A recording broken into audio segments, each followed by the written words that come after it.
This video is about getting started with Convier. I'm using an instance running on app.convier.com, which is available for anyone with a Google account to use. We will look at a sanctions screening use case where the sanctions data is real and the customer data is not. And we're going to end up with something looking a little bit like this. But we will start at the very, very beginning. I have not even logged into Convier for the first time yet. I will do so by clicking this Login with Google button and then select which account I want to use Convier with. And then I need to approve the permissions that Convier is requesting. This is to install itself into your Google Drive and also to be able to read the specific files that you choose to open with Convier. In addition to this, it will request access to some basic data about your account, your email address, and full name. Approving these takes me to the landing page of Convier itself. Here I could either open any existing project that I have access to or create a new one. I can go to Google Drive to select which files I want to work with in Convier, or I can use this link to go to some publicly available example data. These are two files we'll work with. We have one sanctions list from back in September, which is the real thing. And we have a customer list that is not.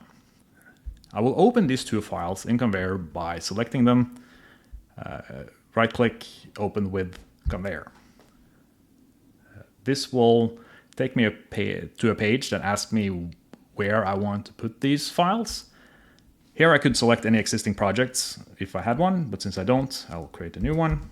Call this my projects. The next is to select what I want to do with this data. I can use a pre-configured template, which would be a shortcut for common use cases, or I can start configuring from scratch, which I will do here. This will ask me now to select which parts of the documents I want to include.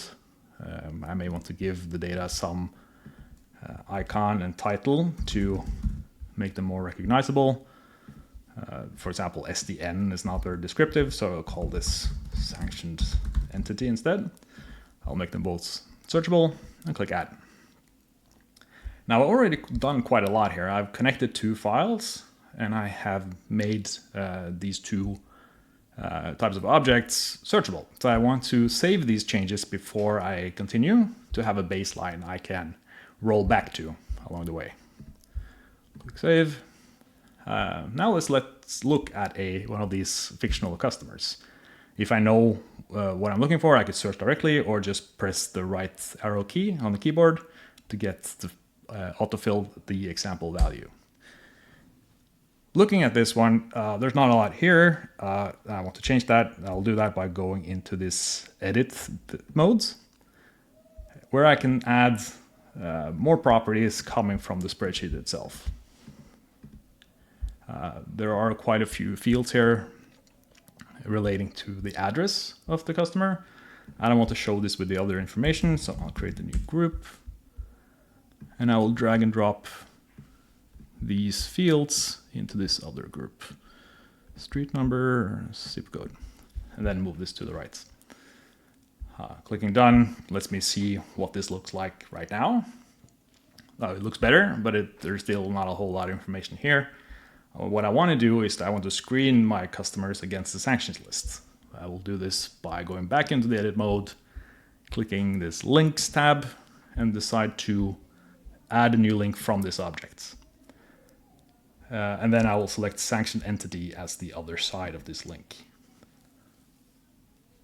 There are a couple different ways that I can connect two objects. The one I will use here is called resolve. Resolving means connecting things that are not necessarily identical. Names is a good example of this because the same name can be written in many different ways. You can have the last name at the beginning or at the end. You may have some commas, some semicolons in there. And you may also have some spelling variations and also spelling mistakes, which will then lead to me using the approximate resolution. Next is to select what I want to connect these two objects on. On the customer side, that will be the customer name. And on the sanctioned entity side, that looks like the SDN name here. Now I can just create this link, and or I can also automatically create a chart, which would be a list of any matches that it finds. So I will use that one. Clicking done, I see this new little box here with 0 matches. That means that there was nothing found in the sanctions list, which is good, because if it was, that would be a problem. So, and we want to highlight that if it actually finds a match. So I'll go back into edit mode, and I will add what we call an indicator. By going to this tab, click add indicator.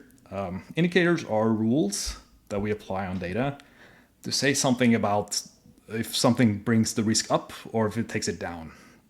So for example, if there is a match in the sanctions list, that's something that would increase the risk.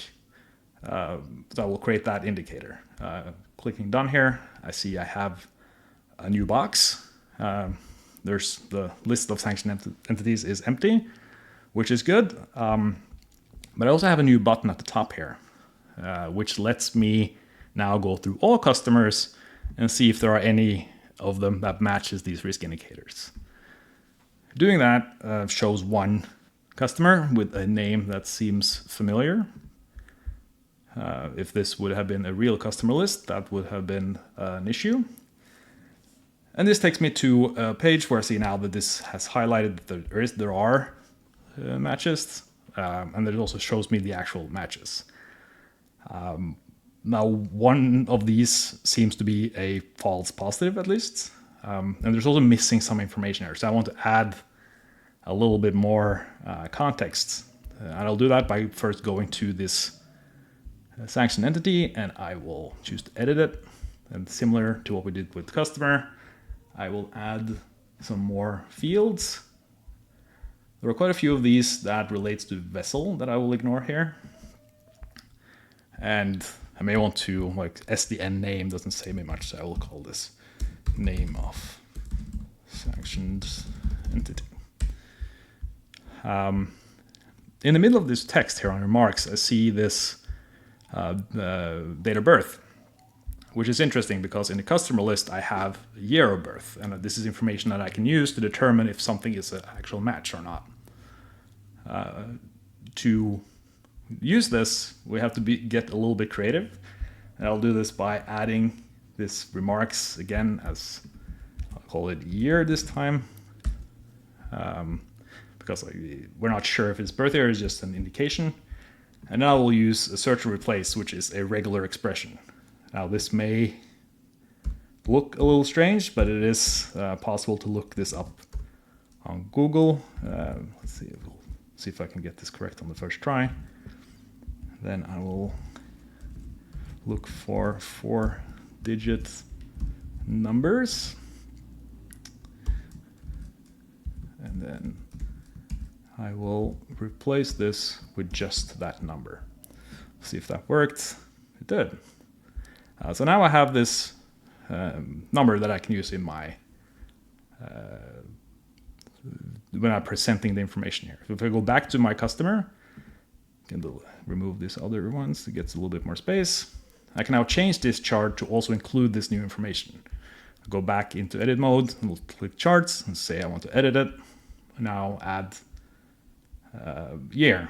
And I can also add things like title, other things that may help me to understand what I'm looking at. I can click a preview here very quick, and I can see that this looks pretty much as I expect. Clicking done, and I'll see this additional information. Now it's possible for me to see that this match does not look particularly good. And I want to remove this. I don't want, if I see that there's the wrong year, then it should be included. I can do this by going back into edit mode, clicking links again that we created earlier, and choose to edit it.